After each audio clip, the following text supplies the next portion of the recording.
Assalamu alaikum wa rahmatullahi wa barakatuhu ‘yan uwa waɗanda suke bibiyar mu a bisa kan wannan kafa ta mu ta Hausar mu TV,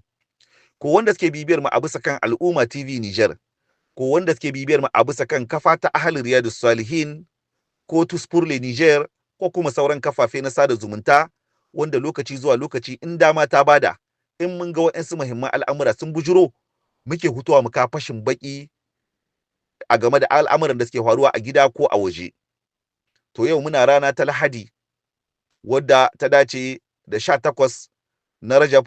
hijirar manzon Allah sallallahu alaihi wasallama 1446 wanda calendrier Gregorian kuma shine le 18 janvier 2024. To yau kenan filin Afirka mu farka shine wanda muke yi kowace Lahadi, kuma hili ne na fashin baki na siyasa ta gida ko ta waje. To Malam Kabiru da kai da Malam Habibu Isaka ina muku barka da warhaka, kuma sannun ku duka da gabatarwa. Allah ya saka muku da alkhairi a game da wannan jan kokari da kuke na isar da wannan manufa ta mu ta wayar da kan 'yan Afirka na su harka daga barcin da suke yi,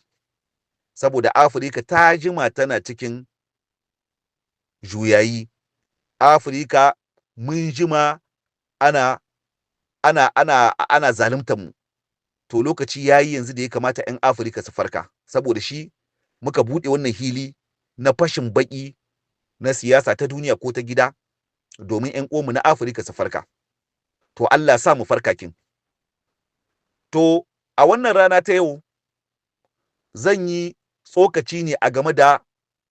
wannan takun saƙa da yake tsakaninmu da wannan mayyar ƙasa, wannan kura horon a game da irin labarai da muke samu a kwanakin wannan al'amuran da suke faruwa, kamar yadda kuka ji RTN ta wallafa wani irin tonan asiri